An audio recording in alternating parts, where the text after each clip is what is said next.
Hello दोस्तों, welcome to my channel. और दोस्तों आज हम मेवाड़ रियासत के बारे में पढ़ेंगे और राजस्थान जिले के अंतर्गत आता है ये। तो मैं शुरू करता हूँ बिना आपका टाइम वेस्ट करें। मेवाड़, इसका जो मेवाड़ रियासत है इसका प्राचीन नाम सीवी, मेदपाट और प्रागवाट मिलता है। वर्तमान में ये चित्तौड़गढ़, उदयपुर, भीलवाड़ा और राजसमंद, ये 4 जिले इस मेवाड़ के क्षेत्र में आते थे। इतिहास की बात करें तो गुजरात में वल्लभी नामक स्थान था जहां पर शिलादित्य नाम का एक राजा था और उसकी पत्नी का नाम था पुष्पावती। उनके एक पुत्र हुआ जिसका नाम था गुहिल। जब वल्लभी पर मलेच्छों का आक्रमण हुआ तो दोस्तों राजा शिलादित्य वीरगति को प्राप्त हो जाता है और उस समय उसकी जो रानी थी वो गर्भवती थी, पुष्पावती। वह अपने माता पिता के पास में चली जाती है, यानी अपने पीहर चली जाती है और वहाँ पर एक गुफा थी जिसका नाम मलिया गुफा था। उसके पास एक नगर था जिसका नाम वीर नगर था। उस नगर में कमलावती नाम की एक ब्राह्मणी रहती थी। रानी पुष्पावती उस ब्राह्मणी को अपना पुत्र सौंप कर राज्य में वापस आ जाती है दोस्तों। और वापस राज्य में आने के बाद में उसको पता था कि वहाँ पर वह जिंदा नहीं रह पाएगी, क्योंकि दोस्तों उससे पर मलेच्छों का आक्रमण हो चुका था। और वापस आकर वो रानी वहाँ पर वीरगति को प्राप्त होती है दोस्तों। और गुहिल जहाँ पर लालन पालन कर रहा था उस वीर नगर में के पास में ही ईडर भील का राज्य था, जो भीलों का राज्य था, वहाँ पर उसका लालन पालन होता है। और उसकी जो पहले तो उसके जो पिता थे वो मलेच्छों के आक्रमण के कारण, जिसके पिता का नाम शिलादित्य था, वो वीरों की मलेच्छों के आक्रमण के कारण वीरगति प्राप्त होता है। और उसकी जो माता थी पुष्पावती, वह भी है ना वहाँ पर उसके पुत्र को बचा करके और वापस उस राज्य में जाती है जहाँ पर आक्रमण हुआ था और वहाँ पर वीरगति को प्राप्त होती है। गुहिल उस राज्य में भीलों के बच्चों के साथ खेला करता था। वे उसे अपने शासक मानने लगे और भीलों के जो राजा थे मांडलिक, वो बूढ़े थे, वो खुश होकर उनको ईडर का राज्य दे देते हैं। वहाँ गुहिल की 8 पीढ़ियाँ राज करती रही। 8वीं पीढ़ी में एक राजा होते हैं जिसका नाम था नागादित्य। नागादित्य नाम का एक राजा होता है। उस नागादित्य नामक राजा के पुत्र था जिसका नाम बप्पा निकाल दिया। एक दिन राजा जंगल में शिकार करने जाता है तो उनकी किसी ने हत्या कर देती है। और दोस्तों उस समय बप्पा केवल 3 साल का था। तब उसकी कमलावती के वंशजों ने फिर से उसकी रक्षा की दोस्तों। कमलावती का जो वंश था ये ब्राह्मण वंश था, ब्राह्मण थे प्रजाति से, और उन्होंने इनकी 2 बार सुरक्षा की है। इस मेवाड़ की जो रियासत थे, इस जो प्राचीन काल में उनका जो पूर्वज थे उनका ऊपर भार रहा है दोस्तों। अब उसके बाद ही माना जाता है कि बप्पा अपने बचपन में हारित ऋषि की गाय चराया करते थे और हारित ऋषि ने उसको एकलिंग दीवान की उपाधि दे दी थी। हारित ऋषि ने बप्पा रावल को एकलिंग की दीवान की उपाधि दी थी। और एक बार बप्पा को नाहर मगरा नाम के स्थान पर गोरखनाथ मिले। वे उनको 2 धारों वाली तलवार, दूधारी तलवार दी और उसको कहा कि ये तलवार काफ़ी चमत्कारी है। बप्पा अपनी विजय यात्रा प्रारंभ कर दी। सबसे पहले उसने पूर्वजों की खोए हुए राज्यों को जीत लिया और मेवाड़ की राजधानी नागदा बनाई। दोस्तों याद रखना, बप्पा ने मेवाड़ की राजधानी नागदा बनाई थी। दोस्तों हम एक कहानी के माध्यम से पूरा इतिहास को जानने की कोशिश करेंगे। चित्तौड़गढ़ पर मौर्य मान नाम का एक राजा शासन करता था। बप्पा ने मौर्य मान को पराजित करके चित्तौड़गढ़ पर अपना अधिकार कर लिया। बप्पा की उपाधि एक तो सूर्यपुत्र कहा जाता है, इसको राजगुरु और चक्र के नाम से भी जाना जाता है। बप्पा रावल ने उदयपुर के पास एक कैलाशपुरी नामक स्थान पर मंदिर बनवाया और उस मंदिर को एकलिंग मंदिर कहा जाता है दोस्तों। एकलिंग मंदिर के शासकों का जो मेवाड़ के शासक है उनके इष्ट देव है और वे स्वयं को एकलिंग का दीवान मानते हैं। एक शासक जिसका नाम अल्लट था, अल्लट ने अहाड़ को दूसरी राजधानी बना दिया। अल्लट ने मेवाड़ में नौकरशाही परंपरा प्रारंभ कर दी। याद रखना, मेवाड़ में नौकरशाही की परंपरा अल्लट ने प्रारंभ की थी। अब उसके बाद में आता है सेन सिंह। दोस्तों इनके कालक्रम का पता नहीं है क्योंकि ये 7वीं शताब्दी से लेकर के 13वीं शताब्दी के बीच का इतिहास है दोस्तों। उस समय लिपि नहीं हुआ करती थी। सेम सिंह गुहिल का शासक था, जिन्होंने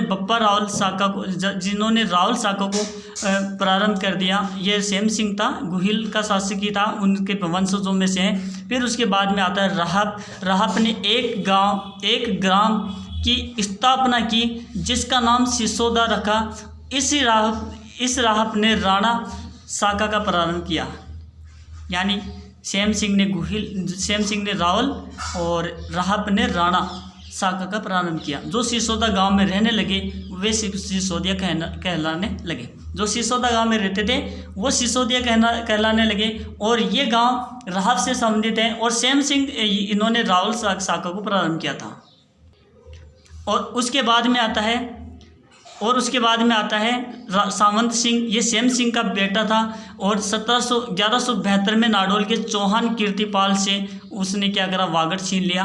और इसके बाद में आता है जेतर सिंह। ये 1246 से 1252 तक आता है। जेतर सिंह के समय दिल्ली के सुल्तान शमसुद्दीन इल्तुतमिश ने 1234 में नागदा पर आक्रमण कर दिया।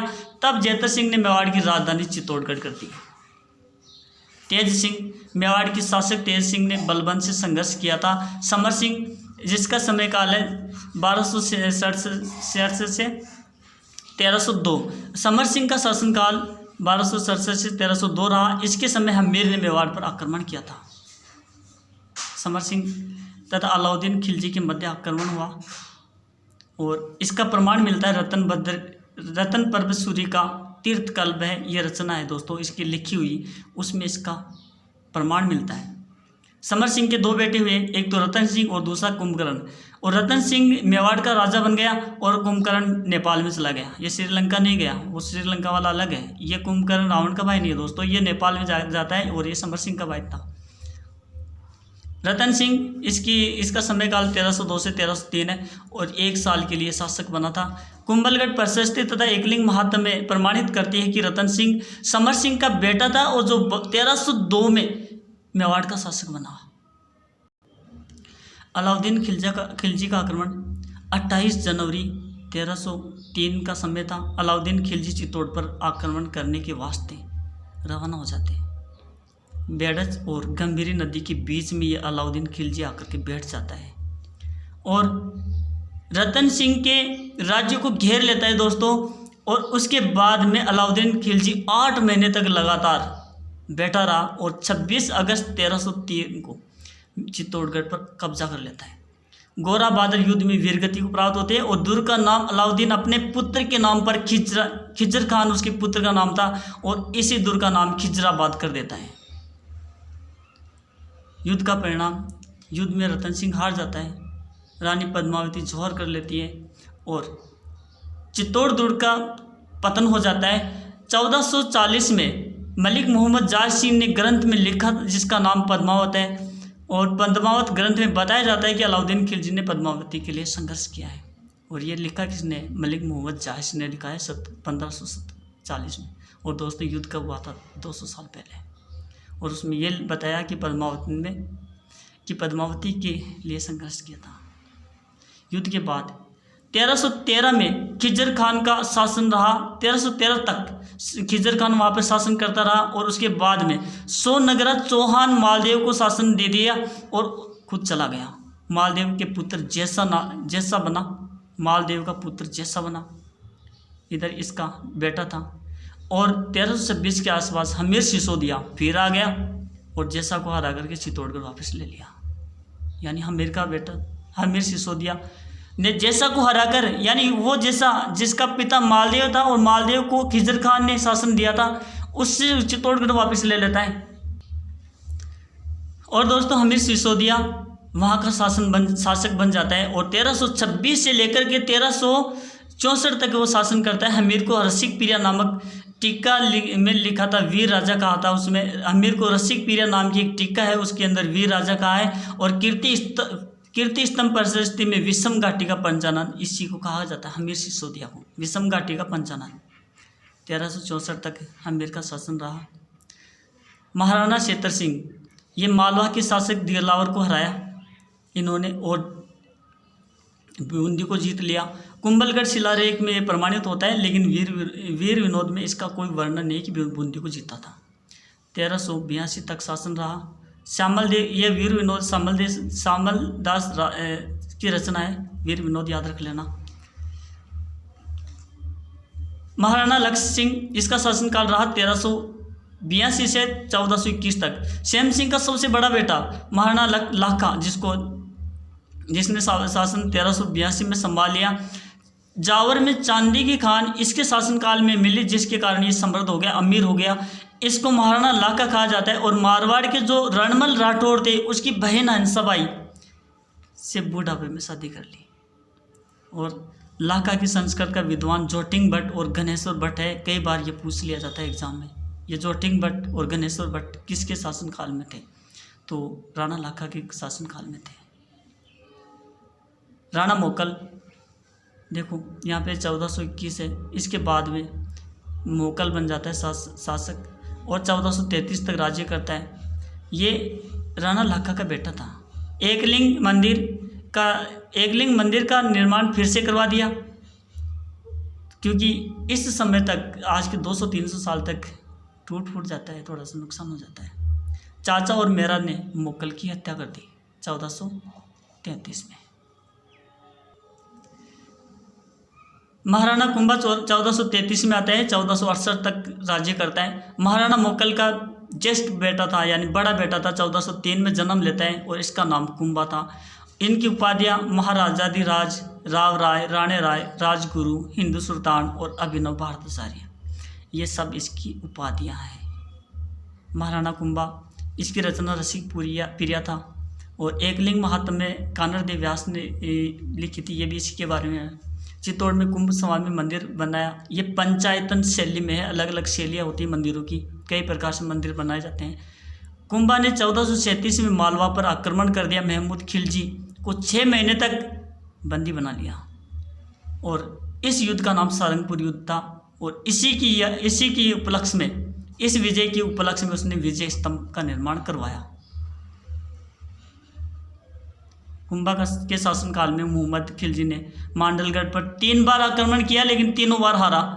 नागौर के उत्तराधिकार को लेकर गुजरात के 5 शासकों ने एक साथ कुंभा पर आक्रमण किया, लेकिन कुंभा फिर भी उनको टक्कर लगा गया, यानी जीत गया।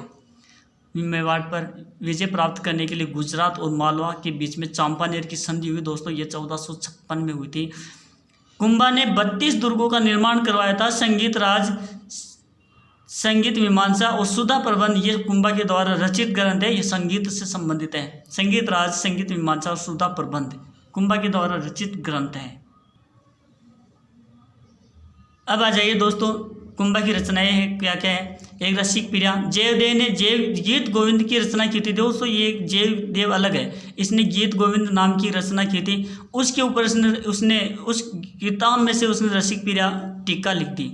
दोस्तों, ये टीका क्या होती है, उसका जो कुछ किताब होती है, कुछ किताबें बड़ी काफ़ी विस्तार से होती है, उनके बारे में थोड़ा सा पार्ट लेकर के फिर उसके बारे में कुछ लिखे अलग से निकाल के उसको टीका कहा जाता है। संगीत राज कुंभा का सबसे बड़ा ग्रंथ था। और कामराज रतिसार भी कुंभा की रचना है।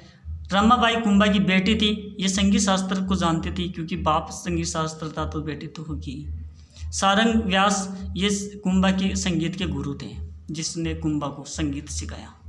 अत्रि भट्ट संस्कृत के विद्वान कवि थे और ये कुंभा के थे, है ना, उसके शासनकाल में थे। और कीर्ति स्तंभ प्रशस्ति की रचना प्रारंभ कर दी इसने अत्रि भट्ट ने, और जिसको महेश भट्ट इसका बेटा था उसने पूरा करवाया। महेश भट्ट कवि अत्रि भट्ट के पुत्र थे और कीर्ति स्तंभ को पूरा करवाया, क्योंकि यह अधूरा रह गया था। मंडन महाराणा कुंभा के शिल्पी, महाराणा कुंभा के शिल्पी थे, अधूरा छोड़ दिया इसको। प्रसाद मंडन ये मंदिर और महल बनाने के लिए की विधि इसके अंदर है। ये क्या है, ग्रंथ है इसके। मंडन ने ग्रंथ लिखे थे बहुत सारे, तो मंडल ने अपने नाम लगा दिया पीछे।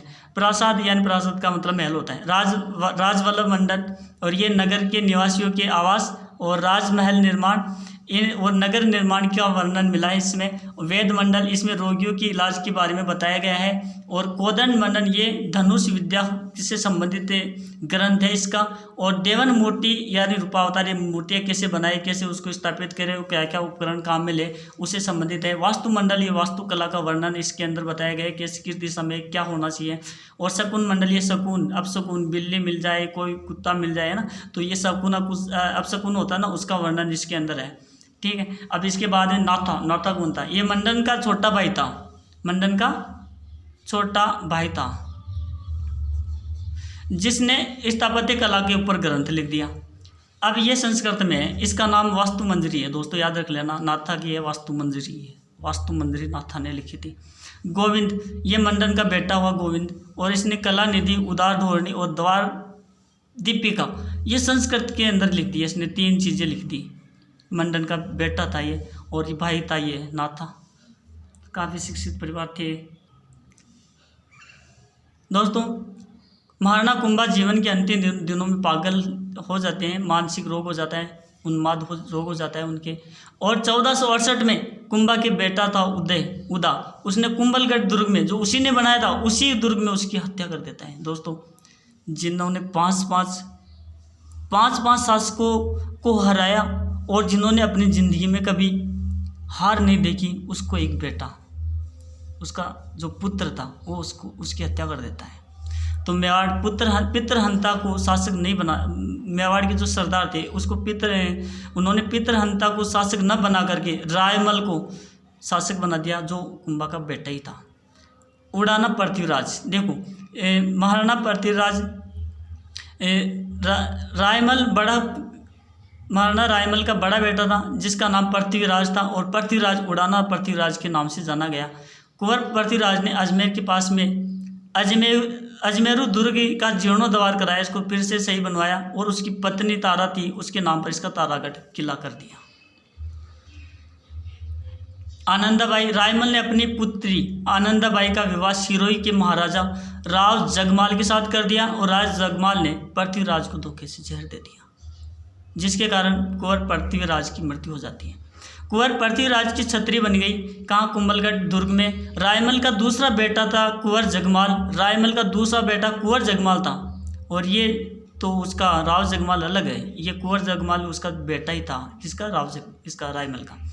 कुंवर जगमाल का संबंध सोलंकी राजकुमारी के साथ हुआ, लेकिन उसने कहा कि मैं तो देखूंगा राजकुमारी को, और जिद्दी करके बैठ गया, तो मारा गया दोस्तों। आज तो अलग रचना है, पहले की रचना अलग थी, देखना अनिवार्य नहीं था, क्या ज़रूरी थी उसको देखने की। कुंवर संग्राम सिंह राणा सांगा, ये रायमल का बेटा था, सांगा जिसको कहा जाता है। यह सांगा 1509 में मेवाड़ का शासक बन गया, शासन संभाल लिया, और सबसे ज़्यादा विस्तार इसने कर दिया, दिल्ली तक पहुंचा दिया शासन को। खातौली का युद्ध किया उसने, सबसे पहले इब्राहिम लोधी के टक्कर लगाई, उसको हराया। फिर बाड़ी का युद्ध किया, बाड़ी के युद्ध में इब्राहिम लोधी को फिर से हरा दिया, फिर आ गया बाड़ी के युद्ध में, फिर हार गया। और बाड़ी कहाँ है? धौलपुर में है ना। बाड़ी में जब भी जाओ आलू धो करके लाओ। राणा सांगा ने गागरोन के युद्ध में 1518 में मांडू के सुल्तान महमूद खिलजी को परास्त किया, और ये गागरोन का युद्ध हुआ था 1528 में। बयानों का युद्ध 1527 से, बयाना भरतपुर में है। फरवरी 1527 में बाबर और सांगा के बीच में युद्ध हुआ, बाबर हारा। खानवा के युद्ध 16 मार्च 1527 के दिन खानवा भरतपुर में बाबर और सांगा के बीच में युद्ध हो गया, और सांगा हार गया।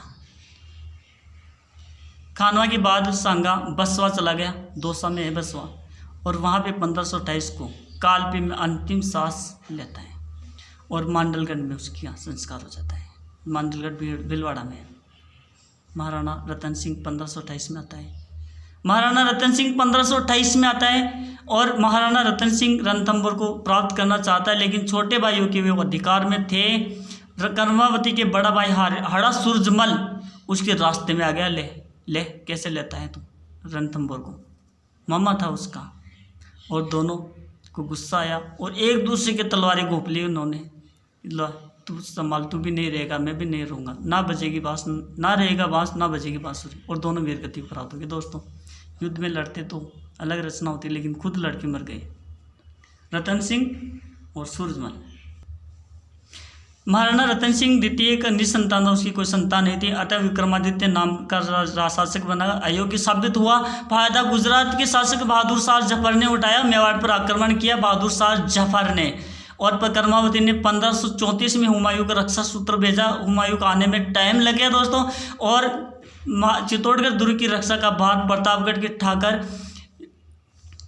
के ठाकुर बाघ सिंह रावत को दे दिया, और उदय सिंह की देखभाल पनाधाय कर रही थी बहादुर शाह जफर आ गया। ये लो देख लो, बहादुर शाह जफर ने आक्रमण किया। बाघ सिंह सहित अनेक राजपूत युद्ध में वीरगति को प्राप्त हुए। वीरांगनाओं ने जौहर किया। मेवाड़ का दूसरा शाखा था। बहादुर शाह के जाते ही विक्रमादित्य फिर से आ जाता है, चित्तौड़ पर हक अधिकार कर लेता है, लेकिन दासी पुत्र बनवीर उस विक्रमादित्य की हत्या कर देता है। दासी पुत्र जीत उसको मार देता है विक्रमादित्य को। बनवीर उदय सिंह की हत्या करना चाहता था, लेकिन पन्नाधाय ने अपने पुत्र चंदन का बलिदान देकर उदय सिंह को बचा लेता है, और उदय सिंह 1537 को कुंभलगढ़ में उसका राज्याभिषेक हो जाता है। 1540 में फिर से बनवीर से अपना बदला लेता है, और 1559 को उदयपुर बसाता है। अकबर और उदय सिंह के बीच में फिर युद्ध होता है, और जयमल फत्ता मारा जाता है। ये उदय सिंह उस स्थान को छोड़ करके दूसरी जगह चले जाते हैं, कुंभलगढ़, और तीसरा जोर दोस्तों वहाँ पर होता है। 25 फरवरी 1568 को अकबर का मेवाड़ पर अधिकार हो जाता है, लेकिन मेवाड़ के लोगों को सब आज़ादी प्यारी थी, अधीनता स्वीकार नहीं की। 1500 अब उसके बाद में उदय सिंह का बेटा होता है महाराणा प्रताप। दोस्तों इसका जन्म हुआ था, महाराणा प्रताप का जन्म हुआ था 15 मई 1539 को वीर विनोद कहता है। 4 मई 1540 को ये नैन्सी कहता है, और 9 मई 1549 को ये कर्नल टोड कहता है। कुंभलगढ़ में पिता उदय सिंह, माता जयवंती बाई, और बचपन का नाम किक्का था।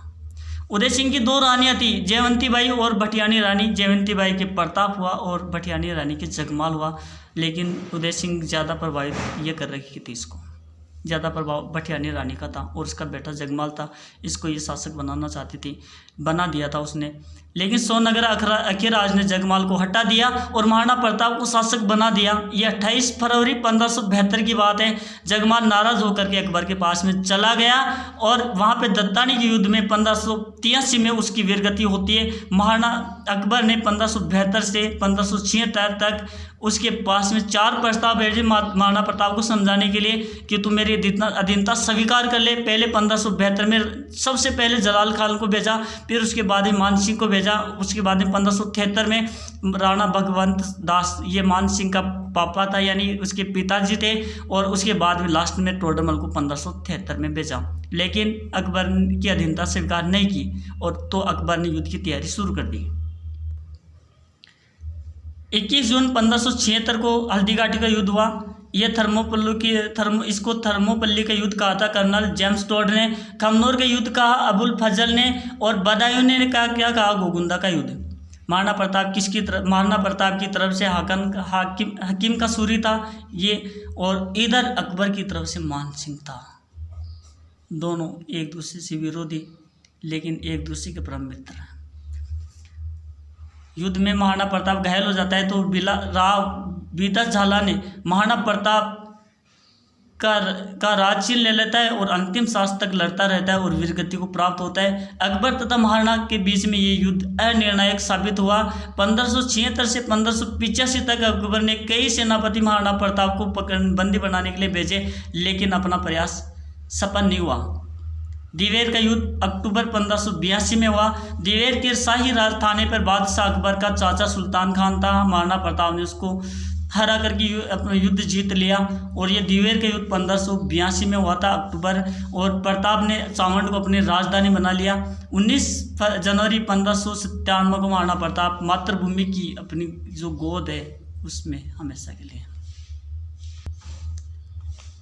और उसका स्मारक बारडोली नामक स्थान पर बना हुआ है। महाराणा अमर सिंह प्रथम 1597 से 1620 तक। महाराणा प्रताप का जन्म 16 मार्च 1559 को हुआ। राज्याभिषेक स्थान चावंड था। 8 नवंबर 1613 को जहांगीर अजमेर आया, और पुत्र खुर्रम को सेना देकर अमर सिंह के पास में भेज दिया। लगातार युद्ध करने से मेवाड़ की आर्थिक स्थिति कमज़ोर हो गई थी। एक तरफ पूरा हिंदुस्तान की सेना थी और दूसरी तरफ कुछ सैनिक थे। दूसरी तरफ अजय मेवाड़ी वीर, जिनकी नस नस में मातृभूमि का प्रेम था। लेकिन दोस्तों अमर सिंह का बेटा करण सिंह था। करण सिंह ने निवेदन किया तो अमर सिंह ने अपने बिना मन से 5 फरवरी 1615 को खुर्रम से संधि कर ली। शर्तें रखी, महाराणा बादशाह के दरबार में नहीं जाएगा, कुंवर दरबार में जाएगा। सिर्फ 1000 सैनिक शाही सेना को भेजेगा और चित्तौड़ की किले के ऊपर किसी की प्रवेश की अनुमति नहीं होगी बस।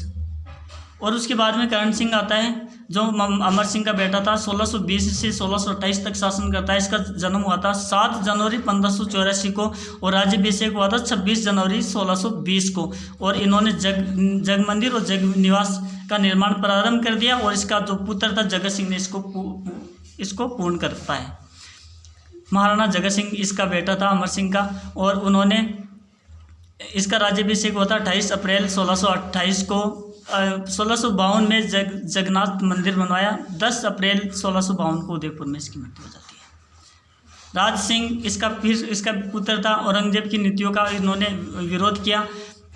जयपुर में अम्बा माता का मंदिर बनवाया। कांकरोली में द्वारकाधीश का मंदिर बनाया और गोमती नदी के पानी को रोक करके राजसमंद झील बनाई और इसके अंदर गोमती, ताल और केलवाई 3 जिले इसके अंदर गिरती है, 3 नदियाँ इसके अंदर गिरती है। और इसके बाद में इसका पुत्र था जिसका नाम था जय सिंह। और ये जय सिंह का शासन 1680 से 1698 रहा और ढेबर झील बनवाई। इसने 4 नदियाँ गिरती है, गोमती, रूपारेल और झामरी और बगार, 4 नदियाँ इसमें गिरती है। और जयसिमल झील का सबसे बड़ा टापू है, उसको बाबा का भाखड़ा कहा जाता है। सबसे छोटा टापू इसको प्यारी कहा जाता है। महाराणा अमर सिंह द्वितीय, ये महाराणा अमर सिंह द्वितीय, महाराणा प्रताप का एक बेटा अमर सिंह प्रथम था और ये महाराणा अमर सिंह द्वितीय, ये महाराणा जय सिंह का बेटा था। 1698 से 1610 तक इस शासन रहा। मेवाड़, मारवाड़ और आमेर तीनों को इन्होंने एक साथ जोड़ दिया और वैवाहिक संबंध स्थापित कर दिए। अब उसके बाद में आता संग्राम सिंह द्वितीय। ये मराठों के विरोध में राजपूतों को एकत्रित करने का इन्होंने प्रयास किया और हुर्रा सम्मेलन की सोची, लेकिन इसके पहले ही उसकी मृत्यु हो जाती है। शैलियों की बाड़ी का ये निर्माता है संग्राम सिंह द्वितीय। जगत सिंह द्वितीय 1734 में सत्ता संभालता है। पिछोला झील से जगत निवास महल बनाता है पिछोला झील में। और दरबारी कवि नेतराम था और नेतराम की रचना है जगत विलास ग्रंथ। 17 जुलाई 1734 को हुर्रा सम्मेलन का आयोजन कर लिया इन्होंने जगत सिंह द्वितीय ने। यह हुर्रा सम्मेलन देखो 17 जुलाई 1734 को होता है और जगत सिंह इसका आयोजक होता है। भीम सिंह ये इसका पुत्र होता है। इसकी पुत्री थी कृष्णा कुमारी को लेकर के संघर्ष हुआ। 2 जिलों में यानी जयपुर और जोधपुर के बीच में संघर्ष हुआ। जयपुर से इधर जगत सिंह थे और इधर से मान सिंह, जोधपुर से मान सिंह आ रहे थे। तो दोनों में क्या हुआ, ये जो जगत सिंह ये अमीर खां पिंडारी को साथ ले लेता है और इसके साथ लेकर के इस मान सिंह को हरा देता है और इसको गिंगोली का युद्ध कहा जाता है।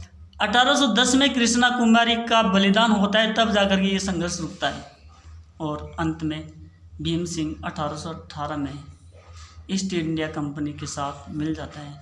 इस प्रकार से अंग्रेज़ों के शासन तक यह संपूर्ण मेवाड़ का इतिहास हमने पढ़ा है और आपने इसको इतने धैर्य से सुना, इसके लिए आपको धन्यवाद। और अब बाकी के इसके जो अगला पार्ट्स है, कोई क्वेश्चन बच गए तो हम उनको फिर से आपके पास लेकर के आएंगे। तब तक के लिए नमस्कार।